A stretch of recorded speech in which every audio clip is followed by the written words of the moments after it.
Good evening, everyone. Welcome to this evening's Borough Plan Advisory Committee. Agenda item 1 is apologies for absence. Sadly, Councillor Pearce is not with us tonight as chair. We hope to see him back soon, not least because I've not done this before. So anything could happen. We'll see what happens. We also have Councillor Holden not here today, but Councillor Barlow is replacing him. Councillor Bim isn't able to attend, so we have Councillor Welton in her place, and Councillor Galia isn't able to attend, so we have Councillor Hall. So a bit subtastic tonight, but we'll get through it. We also welcome colleagues Grace Purnell for both items and Leslie Barak-Shazadeh for the Article 4 as the project manager. For those who weren't at our last meeting, it was at the very start of the 10-week consultation period, which occurred that we last met. And so that was for the immediate implementation of the Article 4 direction, which happened in November.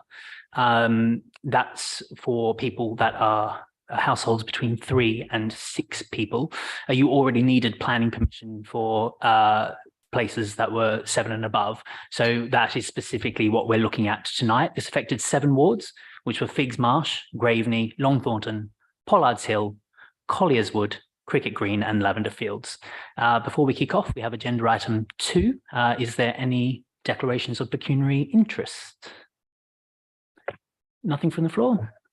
Perfect. I'm going to take item 4 next, actually, because it is the one that is where we suggest and recommend to council whether we are happy for the Article 4 direction to continue after that initial, let's call it, trial period. And so I think that is probably more important before we look at the detail of what we are suggesting in the supplementary planning document. The updates on licensing and empty homes in this agenda item are largely for our information. Licensing will return to June Cabinet and the empty home scheme is expected already to go live in July 2023, but this doesn't require a recommendation from the panel. So we're looking at the confirmation of the immediate Article 4 direction for small HMOs in 7 wards. Why are we here? Well, we're here because the council is committed to improving housing conditions in the private rented sector and to tackling the many instances of antisocial behaviour and other issues that arise from poorly managed rented properties and in particular HMOs. It is necessary to confirm an Article 4 direction within 6 months of commencement or it lapses. So I will give the floor to Leslie, the officer who is joining us, to give us a summary of where we are at with that. Thank you, Chair. I will give you a brief introduction, but actually I think you have covered part of what I would have said. This basically includes all of the results of the consultation for the Article 4. It does have some headline figures for landlord licensing, but I think, as the Chair's already said, that is really not so much what we're concerned with here. We have received almost 500 questionnaires back, and we also held 3 very well attended public landlord forums. In fact, one of them was specifically just to focus on the Article 4 direction at the request of some of the landlords who attended the others. So there's basically considerable support for the immediate Article 4 direction from tenants and also from residents, as you would expect. But landlords, particularly the larger ones with more than one HMO, are quite unhappy, shall I say, with the introduction. One of the key things, I think, is the immediacy of it, because obviously a lot of them have already got their developments underway, and it means that they will be actually, paying money out for development loans and various other things, whilst now having to put in for planning consent, when previously they weren't expected to have to do this. Having said all of this, possibly surprisingly, 32% of landlords are actually in favour of the Article 4 direction. So that's, very encouraging. We did also receive a legal challenge from a large HMO, and as a result took external legal advice. It was around a whole range of issues, but it was found by our external barrister that there really was no case to answer. We can still receive another legal challenge in the 6 weeks following confirmation of the Article 4 by Council. There is also the chance that the Secretary of State can pause or stop the Article 4 direction, and they are currently considering the evidence. So Secretary of State will consider, have we introduced it to the smallest geographical area, and did we have evidence for introducing it, not just for introducing an Article 4, but introducing an immediate Article 4, which is important. So that's currently being considered. There is also the risk of potentially significant compensation claims if within a 12-month period of the introduction of the Article 4 direction, so in effect by the 16th of November this year, if we receive a planning application and subsequently refuse it, or we make it subject to planning conditions that affect the value. So to minimise this risk, the Planning Applications Committee have recently received a briefing about the risk of compensation claims and also the latest information on what they can assess an HMO planning application against. And we're also monitoring all affected planning applications. So just really going back to it, given the level of support that we've had from the consultation for the introduction of this immediate Article 4 direction, mainly from residents and tenants, but as I said, also from almost a third of landlords who responded, it's recommended that the Article 4 direction be made permanent. So as I understand it, BPAC would be advising Council on recommendation A in the report that you have before you, the one that went to Cabinet. And I think that's it for me. Happy to take any questions. Thank you, Leslie. Does anyone have any questions for Leslie Mawadi? Councillor Welton?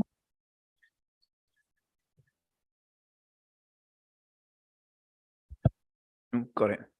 I just have a question, obviously, in relation to government could stop an Article 4. What time period would they have to do that within, Leslie? Well, it states we basically have to notify them at 2 points. So we notify them when we introduce it, and we did have a response back from them pretty quickly saying they wanted a bit more evidence, which we supplied. And they came back to us and said they are considering that evidence. We notify them again at confirmation, but we will also be writing to them on Monday just to give them the Cabinet report, because I think the Cabinet report is a bit more comprehensive and also shows our responses to all of the representations that we've received. But it does state that they can pause or stop it at any time. So potentially any time, I guess. Any other questions for Leslie? Okay, Martin? Next question is, how many applications have we had since the immediate Article 4 has come into effect? I think on the schedule I've got about 17, something like 17 applications, but some of them are not full planning applications. They're more certificates to confirm that work was already underway. At the moment, we've got them all in together. I'm aware that 3 of them have been approved under delegated authority, although they have had conditions applied, and there are new applications for those particular ones to consider the conditions. There was also one that went to Planning Applications Committee last week, and that one was approved. Thank you, Leslie. I had a question just based on the Cabinet on Monday, Council put out some comms basically saying the new rules were approved by the Council's Cabinet on Monday. But as I'm sure you know, that the Local Authorities Functions and Responsibilities England Regulations 2000 states that approval to make an Article 4 direction is not a Cabinet function and therefore should be made by resolution at full Council. So basically, is it true that our recommendation this evening sort of bears the same weight as the Cabinet's recommendation, and it is Council in April that will actually make the decision?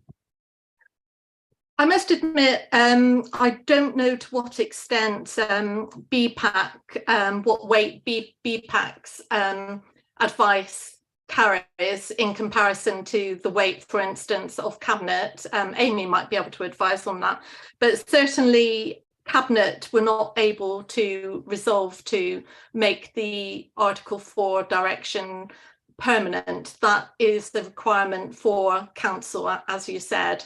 And all they've done is make a recommendation to Council. I haven't actually seen the comms that you refer to, so I will double check to make sure that that's correct. Thank you, Leslie. Any other questions, Councillor Hall? Thank you. I was just wondering, following on from Councillor Wilton's question, have there been many people who've come in for a sort of pre-planning meeting to talk about HMO licensing and how it will impact them, and whether this has impacted on the workload for planning officers? Thank you. I'm not aware of anyone who has come in for pre-application advice on the HMO applications. It could be the case, and the case officer wouldn't necessarily, for instance, notify myself. There will be undoubtedly a slight increase in the work for planning case officers. Having said that, there's also additional income, and so we are looking at using that income to bolster the service that's being monitored at the moment. Any other questions for Leslie at this point? I have one or two questions just from reading the packet. They might be, I'm not sure, better answered by Tara, who's Tara Butler's Deputy Head of Future Merton, and I should have introduced earlier. But one, I'll just direct it more widely to all the officers here, which says there was a cost of £134,000 approved in October 2022 Cabinet. And in Cabinet earlier this week, the cost up to implementation is set to be £75,000 additional, which was approved by Cabinet. Does this now make £210,000?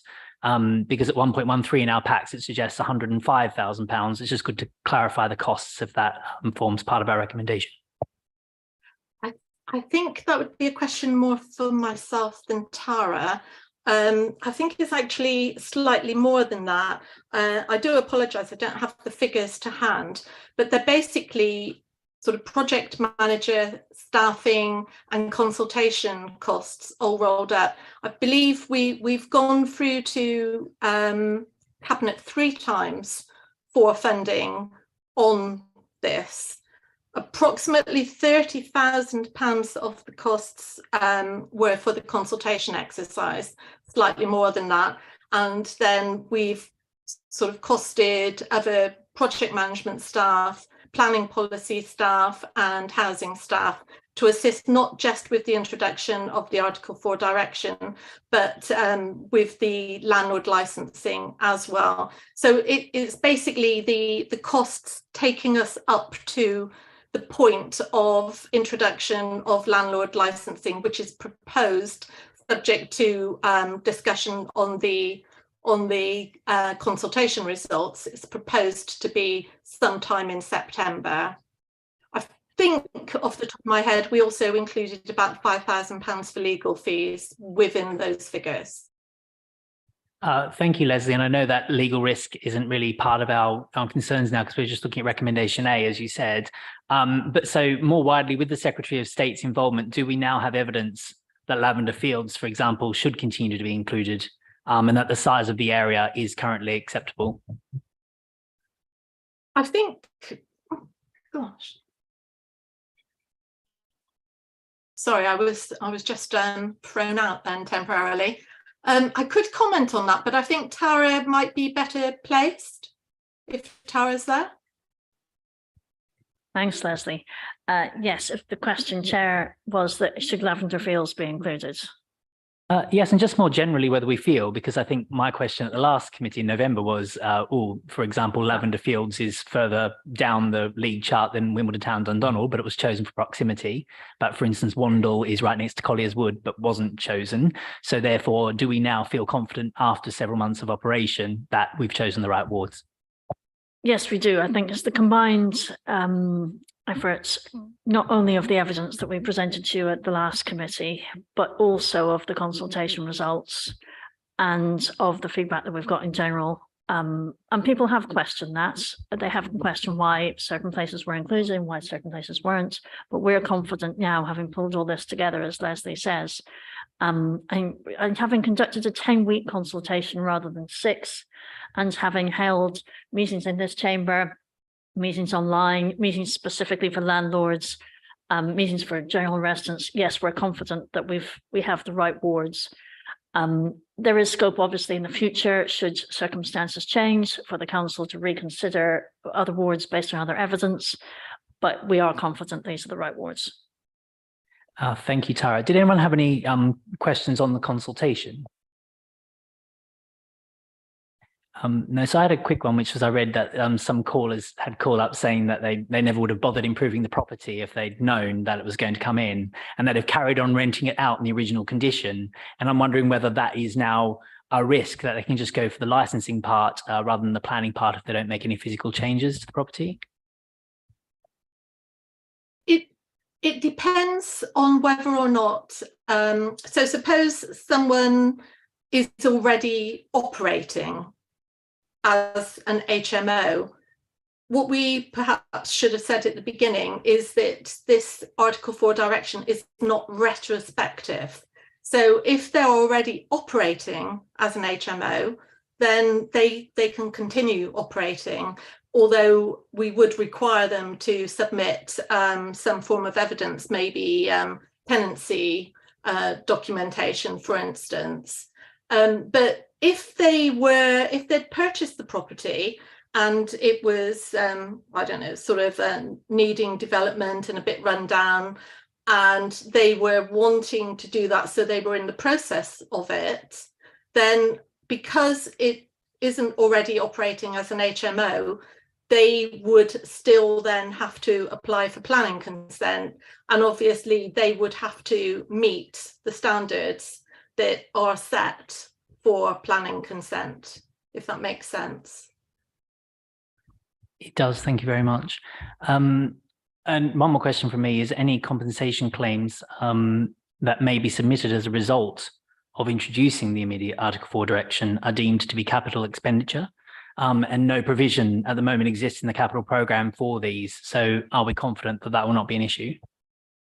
Well, a lot of landlords at the Landlords Forum did make quite a big thing of saying the council is going to incur hundreds and thousands of pounds of compensation claims. But what they were talking about are the ones where landlords or developers have gone well over the requirements. So their developments, yes, may cost in the region of, say, £200,000–300,000, but they've added ensuite bedrooms, which aren't a requirement. They've added extensions. They've put really high-level renovations.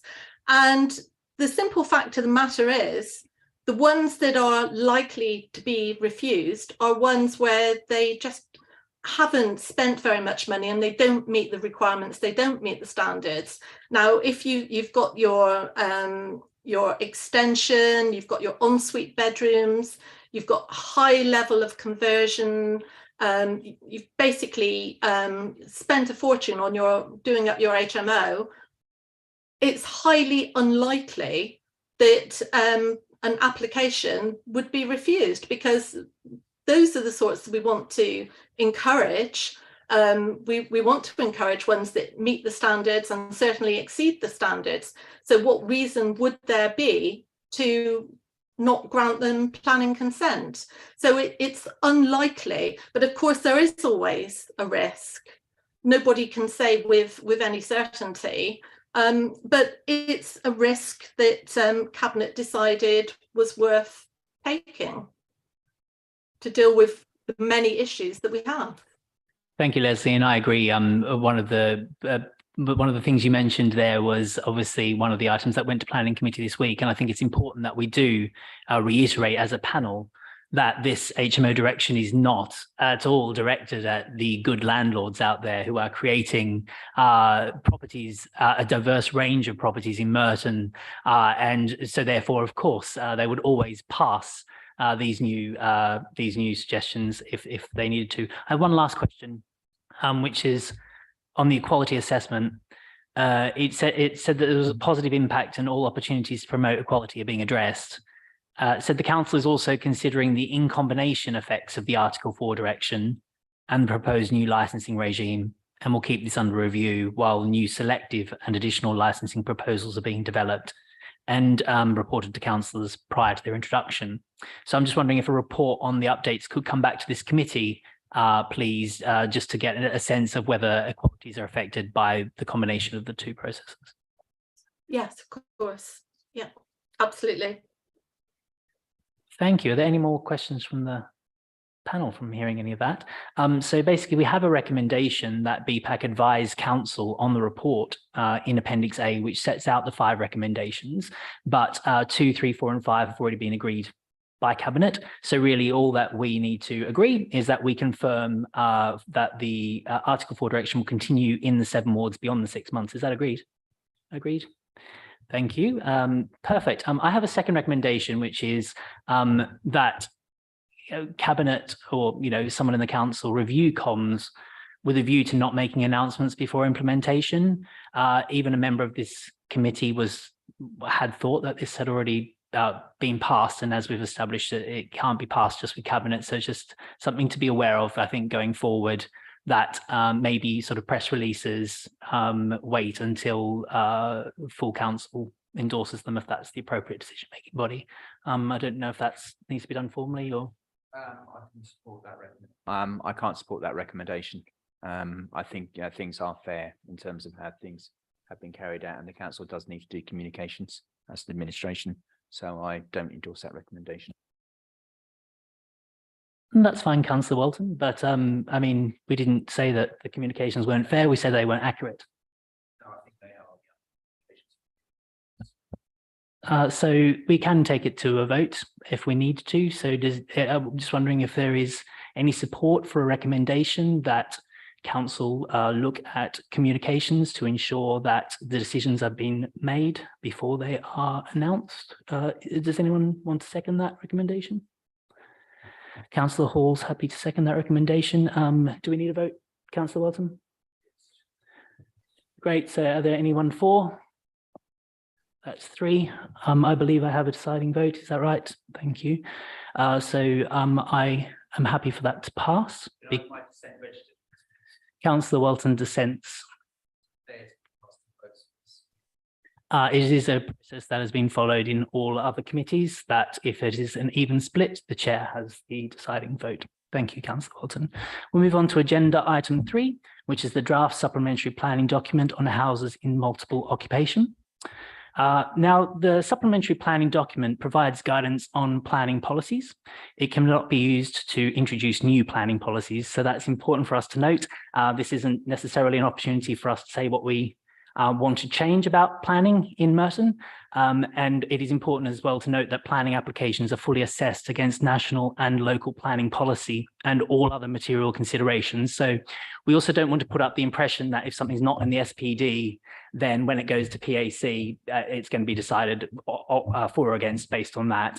The SPD is a helpful guide, though, for those wanting to convert a dwelling into an HMO. It also signposts licensing requirements without giving further information in this area. The document is intended to ensure that applicants, communities, and any other interested parties can gain further detail on what is likely to be permitted following submission of a planning application. So members of the PAC actually have been given 10 days to feed in suggestions from their experience of being on committee. I realise a lot of you actually are either on PAC or subs. That's the Planning Applications Committee. But what I want to do, because I am on that committee, is give you the opportunity to feed into me. So if you think of something after tonight, do feel free to get in contact with me over the next 10 days and I can put it in my submission.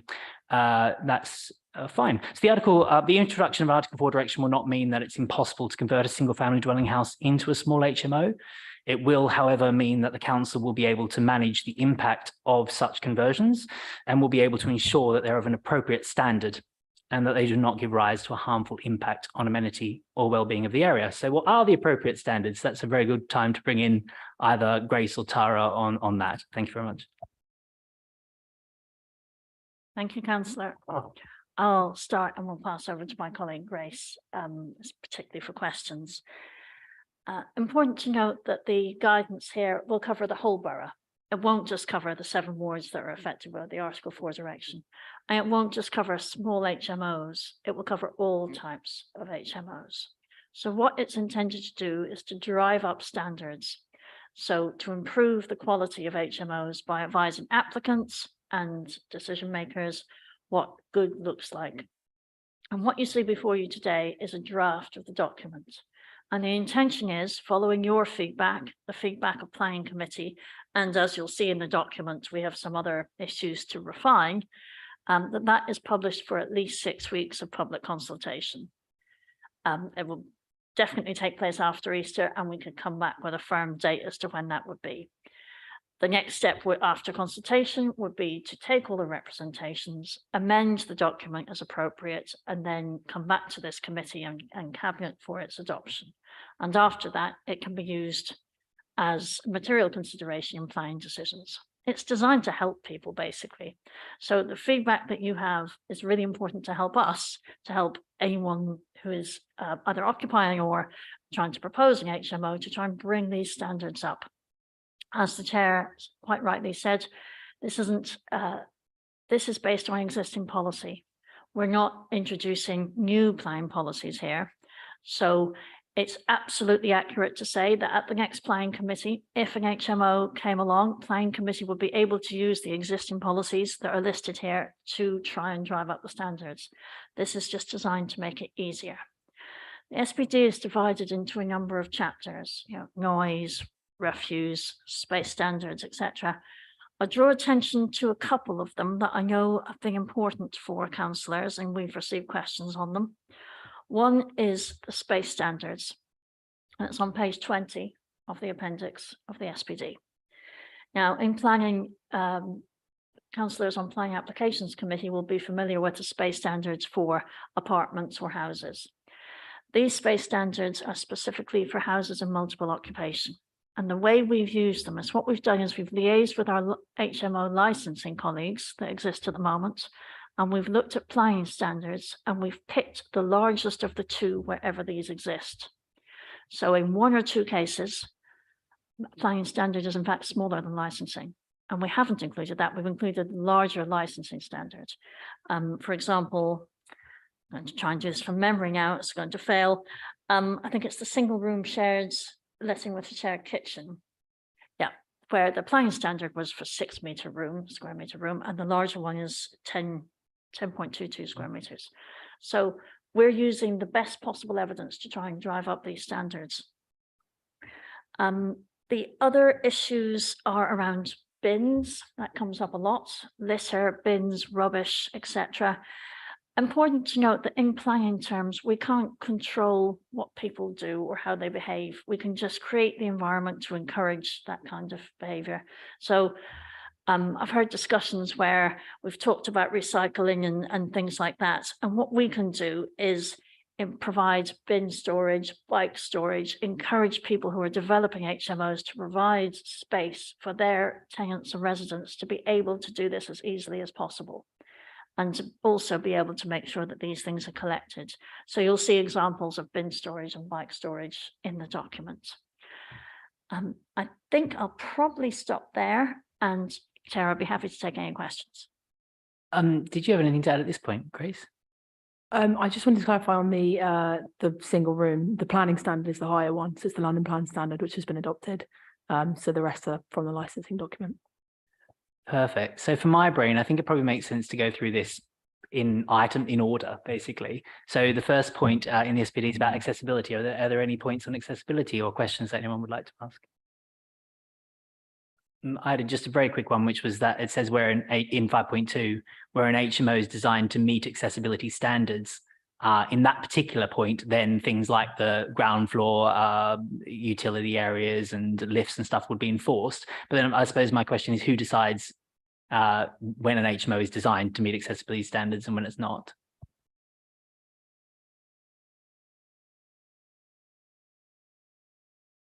Apologies, Councillor, I'm just trying to find the reference you gave. Yeah, it's at 5.2, I believe, in the SPD, but let me check that in case I read it wrong. I can answer.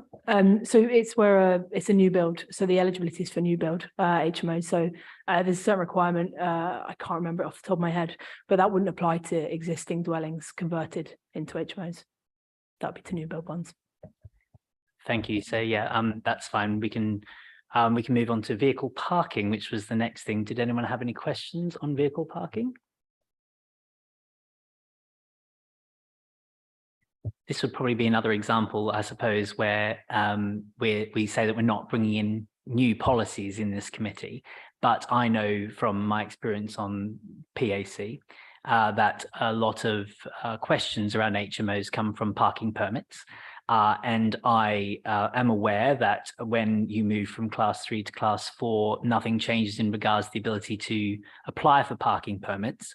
So therefore, there is no limit to the numbers. It just gets more expensive after the first one. And so if there was an interest, let's say, in maybe creating a limit, for example, 1 per room or that type of thing, would that be outside of this process? It's a really good question, because I'm just about to pass over to my colleague Grace, who's been grappling with this conundrum. And I think we have a solution for councillors, because you're right, this does come up a lot with this kind of issue. We'll pass over to Grace here. Thanks, Sarah. I think one of the issues we found was that where you have an HMO, you don't necessarily have 2 separate addresses, where you might have a converted flat, you know, 54A, 54B. So that presented a slight difficulty. So what we've looked into doing is introducing a traffic management order. So that would essentially limit every HMO to however many permits we see fit. So that would be none, 1 or 2, something like that. Thank you. And this came up in the last planning applications committee, but it notes in that section that car free is for places that are well connected. So can I just check that there would be some form of consultation, or it would go before councillors if that was to be, in some people's minds, too strict? Yes, the process for creating a traffic management order does involve consultation. So yes, there would be consultation on that. Perfect. Next was cycle parking. There's the provision of 1 cycle storage per bedroom. Did anyone have any questions on cycle parking? I suppose only to say that if you've got a couple in a room and they've both got bikes, that's a bit of a shame. Sorry.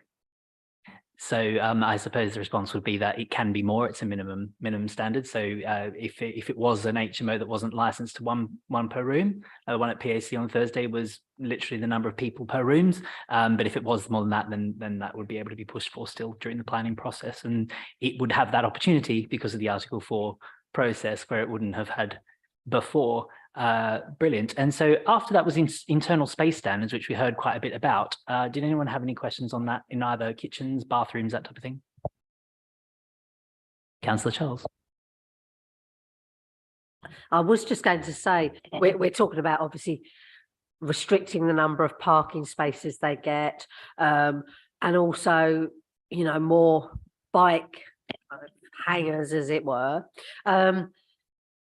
Which in a way sound really great ideas, but in another way, aren't we actually restricting the amenities of these people that I guess are unlucky enough to be in what really basically a glorified bed sits of old. So you're saying to them, well, you're going to be living in this one little room. You know, basically, you're not going to have much of a garden because it's going to be taken up with these bike hangers, and also you're not going to be able to have a parking space. So you're not really going to have much access to transport, especially if it's in a low P-cell area. So that would be my only thing that I would think about. Thank you, councillor. I think it's probably a balance, is what we hear from councillors and residents, between making sure people have good amenities, but also making sure it's not too much parking pressure on streets that have controlled parking zones.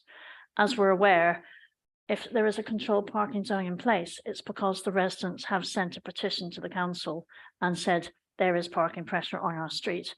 And then the council has done not one, but 2 public consultations to demonstrate that there really is parking pressure. And we're putting a controlled parking zone as a result. So restricting car parking permits would only apply in places where there are controlled parking zones, where the residents on those streets have said, we don't really want too many more people parking. And as councillors have said tonight, unfortunately, it is the case that with the conversion of a property to an HMO, there isn't currently a restriction on the number of permits that could be applied for. So if it is an 8-bedroom HMO, there could be 8 people who successfully apply for parking permits at present. And that will put extra pressure on streets, and also it causes conflict between residents. It makes existing residents resent new HMOs even more, which creates sort of community tension. So I think what we're trying to do is strike a balance between making sure that people have higher standard HMOs, have space for bikes in their HMOs as opposed to no bike storage, but also respecting the existing residents where they've identified that there is places under parking pressure. For HMOs located outside controlled parking zones, this won't be an issue. I was just going to say, though, the other part of my question was that if you have to have, say, 2 bike hangers, they're big, bulky things, and they're going to reduce the garden space. So it's going to mean the people in the HMOs aren't even going to have an outdoor space. They're just going to be in that one tiny room looking at the 4 walls. I can answer that if you want. I think there's a line in the SPD which requires a site plan to include the bike store. So I think the idea is that where a case officer, DC officer would look at that, and if the bike store is taking up the whole garden, I think the case officer could then go back and sort of negotiate as part of the planning process. But having that line in the SPD means they show the size of the bike store up front, basically. Thank you very much. Steering slightly back to internal space, I had a question about where do the figures come from on bathrooms and WCs? Because obviously, as we've said, standards should be viewed as a minimum and applicants should look to exceed them.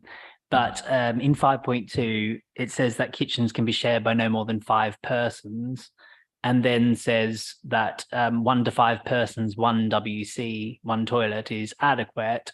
I just wonder if it's impractical to have a policy that changes its number based on 5 when class 4 goes up to 6. Those are taken from the licensing document. I think we can go back and have a look at them and check them through with our licensing team, but those have come from the licensing document. Thank you. Yeah, I'll go to Tara in a second. I just think it might be more it might just be my personal opinion, but I would rather have 2 bathrooms and 1 kitchen than 2 kitchens and 1 bathroom when there's 5 people. And that document as it stands provides for 2 kitchens and 1 bathroom with 6 people. And that to me does not seem necessarily adequate for us to publish. And Tara, did you want to come in on that? Thanks, councillor. We can take that back and look at it with our licensing colleagues. Just to say that notwithstanding the new introduction of selective and additional licensing that's proposed for later this year, currently all HMOs, regardless of whether they're permitted development or through the planning process, that are of 5 people or more have to have a license. So any HMO of 5 or more will be caught by the existing licensing regime that's been running for a number of years, which implements many of these standards. So we'll go back and make sure that we're using the most appropriate standards and noting your point about the 5 and 6 matter. Councillor Walton? I just want to ask about obviously other councils which have done SPDs. Obviously, Croydon, I think, has got an Article 4 direction for a lot of their borough. I think Lambeth has aspects of it as well. Don't think Wandsworth has. How do we compare in terms of SPDs? Has there been comparisons done in terms of what other boroughs have done and what's contained within their policies? And obviously learning potentially from best practice as well in putting together an SPD of this nature.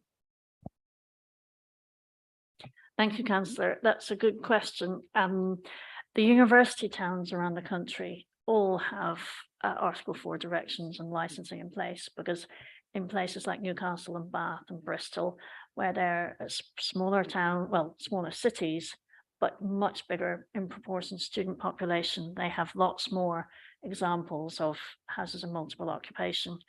And we haven't just looked at London, but we've looked right across the country to use the best practice examples from lots of different locations. And actually the university cities lead the way in terms of trying to support their student population, but also trying to raise standards. And a lot of the way it's structured and the information that's in terms of chapter headings doesn't just come from the information from yourselves and from planning committee and from development management officers. It comes from looking at best practice at other SPDs. Bristol and Bath are particularly good examples. Grace, we've got some more. Yeah, I use the Brent SPD. It's a good guide, and I've spoken to a policy officer at Brent who's kind of said that the implementation of that's been really successful. So yeah, Brent has been really useful in London. That's a specific Article 4 there. All these acronyms, but it's the supplementary planning documents to what we're talking about, which is basically the suggestions going forward. And one of the next things on the list was I think waste storage and provision, which was mentioned. Did anyone have anything they wanted to say specifically on waste suggestions for the SPD?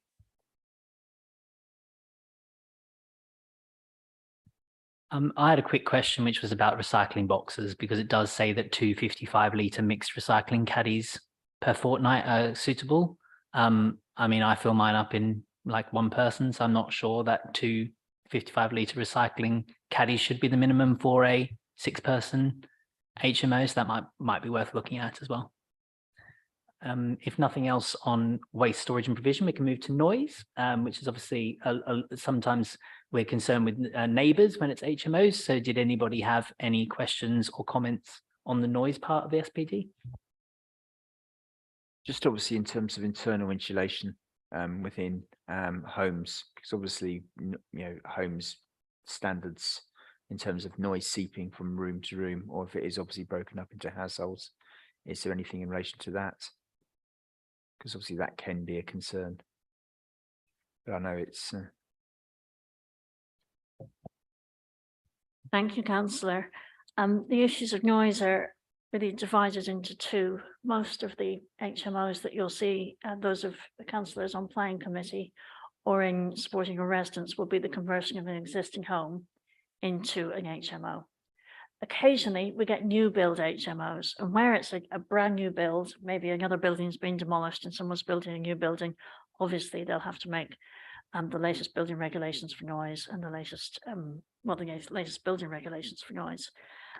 It is trickier, and it's a question of sort of fact and degree where it's a conversion. If a property such as a 3-bed mid-terrace interwar 1920s property is converted into a 3-bed HMO, there probably won't be a massive increase in standards that will be expected, because there's not really anything for any of us to say that just because it's an HMO, people will be noisier than if it was a 3-bed house occupied by a family.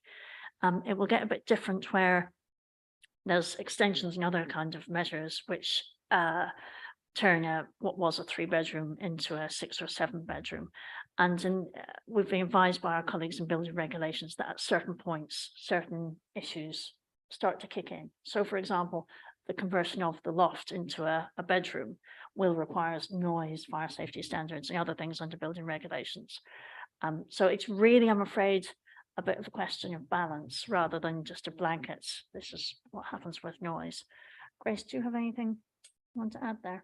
No, not really. There's just a few recommendations in the SPD on kind of things which might look to reduce noise impact, you know, positioning of rooms and I think soft closed doors. So those things will be looked at by DC officers and if required, conditions applied on the application. Brilliant. And we must remember that as obviously we have licensing, we have planning, but we also have building regulations and they all work alongside. So, I mean, Tara will know that the emerging local plan policy, I think it's 15.10 I've written down, states that the council will support good acoustic design and use of innovative technologies to minimise noise levels. So that's something to look forward to. Did you have something, Councillor Hall?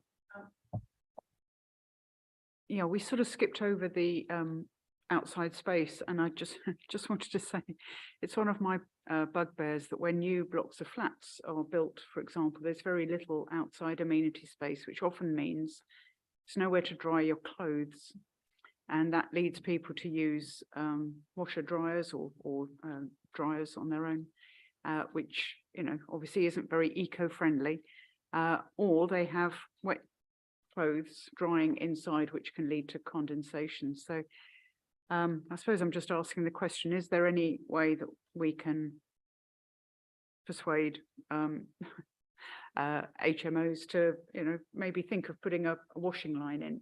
Even I get Councillor Charles's point that, you know, they don't have a lot of amenity space. If it's a garden, you don't really want it to be full of washing all the time, but at least you can get washing lines that get put away when they're not in use. So I guess I'm just rambling because it's just a particular thing of mine that I hate clothes drying inside when they could be outside. Do you want to come back on outside space at all? There is a section, it's not in the outside space part, but it is in the air quality section, sorry, the ventilation section, which is 5.52. And it does state that adequate space for drying clothes within well ventilated areas of the property should be provided.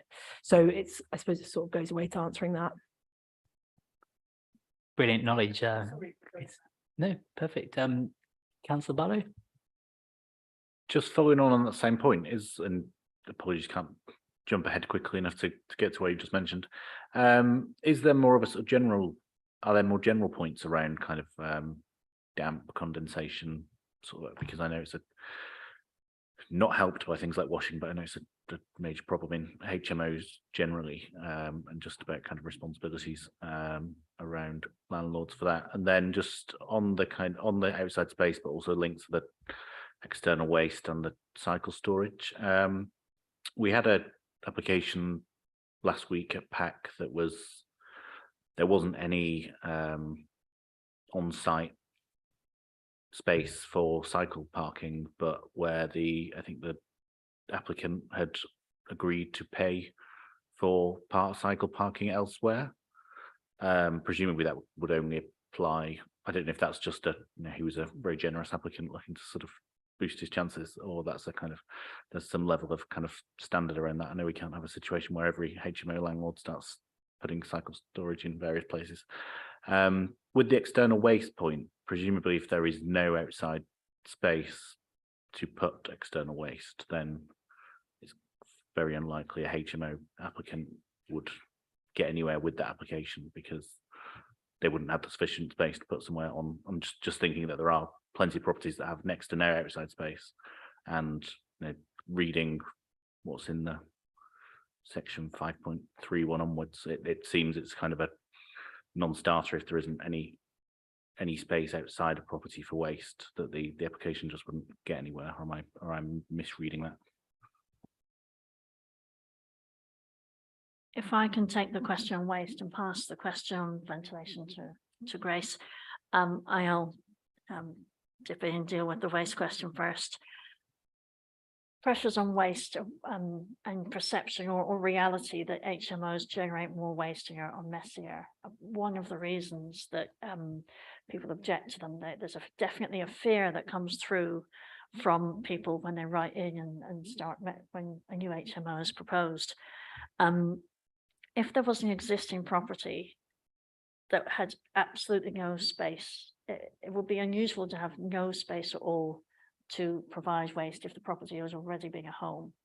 I think it is the case that if a property had been an existing home and was proposed for a conversion to a large HMO that would therefore require many more bins, and that there was no space for those bins, it would be very difficult to see how the property would be a large HMO. It might have to be of a similar size to the existing home to accommodate the existing bin storage. But it is definitely the case that we would want to see provision for bin storage proportionate to the size of the HMO. Yeah, in terms of ventilation, there is a section which details, you know, that the landlord should provide a dry and warm home. I think there's probably a limit to what planning can control in terms of ventilation. These are probably advisory, but it's probably not something that would be enforceable under planning. Correct me if I'm wrong, Tara. Yes, that's correct. There is a building regulations document about damp and moulding. Of course, it's very much in the news at the moment. And we do have the section on page 27 to try and advise applicants about this. Perfect. Did you have something to come back on, Councillor Barlow? Just very quickly, just because it would add that section, the external bin storage, you have the picture of the bin store and similar on the cycle. I was just going to say, just as a general feedback point, I think the more examples you can provide of things like that, I think it makes the document even more useful to actually, you know, particularly for people that may be entering into starting being HMO landlords who aren't familiar with this kind of thing or are sort of new to the borough. It's, you know, the more examples I would think we can give of what good practice is would probably make it a better document. Perfect. Anything from you, Councillor Charles?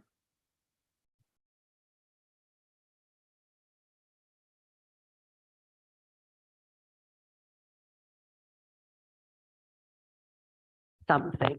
That's what, while we're talking about all the stuff that's going to be outside, you know, bike sheds, bins, washing lines, this and that, with the HMOs as well. They each have their individual thing for the gas and the electric. So you often, with HMOs, you see them outside the house as well. And they don't look particularly attractive. They're really cluttered. And again, they're taking up a lot of space. So what's your feelings on that? Do you want to come back on that, Tara? Yes, I think certainly with lots of studio flats, there is definitely the case that each premises with its new address receives new gas and electricity. I'm probably less familiar with a situation where houses of multiple occupation have that, because to have a new gas and electricity supply, you need a different property address. There's definitely the case with, there used to be the case with satellite dishes and things like that. But if there is proposed to be, I mean, we'd obviously advise against lots of clutter.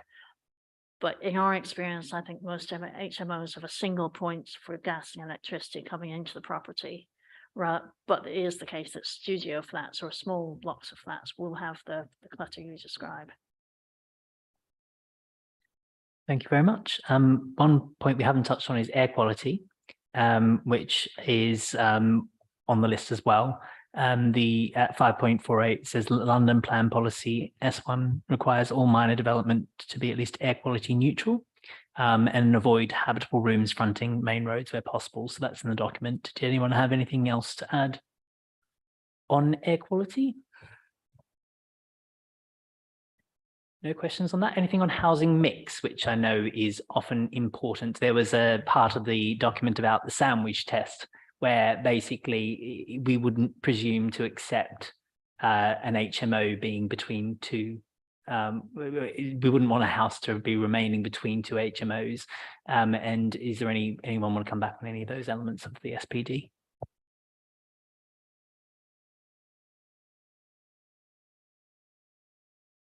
No, perfect. Oh, Councillor Charles. Yeah, I was thinking, you know, you're saying about this sandwiching and all that. Well, I do remember many years ago that there was a lot of bed sits in West Barnes, and they were actually then converted into Gresham House. I don't know if you've all seen Gresham House. It's actually a Clarion property now.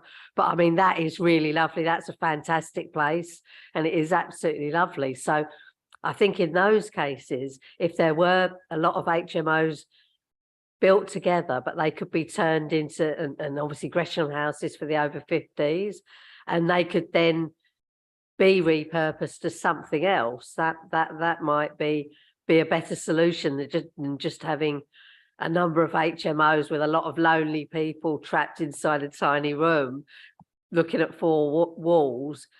The sort of Gresham House model, I think, is a much better solution in the long run. But I mean, obviously that would need a complete change of housing policy. Thanks for that, Caroline. I suppose the main point again is because of the Article 4 direction, every individual one will be looked at individually and will either be approved with delegated powers if there's not a large amount of objection, or come to committee if it's called in by a local councillor, or if there's a number of objections. Appendix 10, the licensing doc is blank. So can I just check, are we approving it in April without this in place, or is someone else going to tack it in, fill that licensing section in by then? I think this is the existing, what we will add is the existing licensing documents that is currently applied to houses of multiple occupation in the borough, so that even when someone picks this up to use it, a potential applicant, for example, they will not only be able to follow the planning guidance, but they'll be aware that separately to this, as you say, Chair, there is a licensing regime and this is what they have to do for licensing. Perfect. I don't intend to spend too much longer on this item. So is there any more questions or comments based on the SPD from any of the members? If not, I just want to say that the new NPPF changes propose that to deliver a sufficient supply of homes, the overall aim should be to meet as much housing need as possible with the appropriate mix of housing types to meet the needs of communities. The London Plan 2021 as well says that HMOs should be protected where they are of a reasonable standard. So it's good that this document is being put in place to describe what a reasonable standard looks like. So we have a recommendation, and that's that BPAC advise the director in consultation with the cabinet member on the draft supplementary planning guidance, which is proposed for 6 weeks public consultation following officers' feedback on the draft. So are we agreed on that? Agreed. Fantastic. So I just do want to say again that we're advising the director in consultation with the cabinet member on the draft supplementary planning guidance. So this committee doesn't have the power to get it in place. It will go to council in April. So I would again say to you, all of you, please, that you feed back anything that you haven't thought of today to myself, and I can submit it on the editable document that I have in time. So you've got the next 10 days to do that if you're not on PAC. So I'm looking at Councillor Williscroft, Councillor Moulton, if you have any ideas. Anyone not on PAC, Councillor Hall wants to, if you think of anything in the middle of the night that you want to add, come and let me know. So that draws that agenda item to a close. That is all that's on the agenda, but I just want to quickly mention the local plan because we are the local plan advisory committee, and inspectors require the council to consult one final time on the draft local plan, incorporating any main changes that arose from the examination, and publish the plan one final time for 6 weeks of public consultation on the amendments only. So did you have anything to add on that, Tara, before we meet next time? Thank you, Chair. Just to confirm that we're still waiting for feedback from the inspectors. I spoke to the programme officer a couple of days ago, I think last Friday. She hasn't heard from them. She will ask them when we might hear back. Once we do hear back, they will require possibly some changes to the plan, and then that plan will be consulted on for the final time. Unfortunately, we don't have a date for that yet. Sorry, Councillor Bolton. Yeah, I'm told they are extremely busy and they are working on multiple cases at the same time, as well as Merton, and that they weren't able to provide me with a date, I'm afraid, or an indication of weeks or potentially months as to when we'd hear. That's very good to know, because we do have residents ask, because it's been pending for a while. So I think we can draw the meeting to a close, and thank you all for your time. Tara,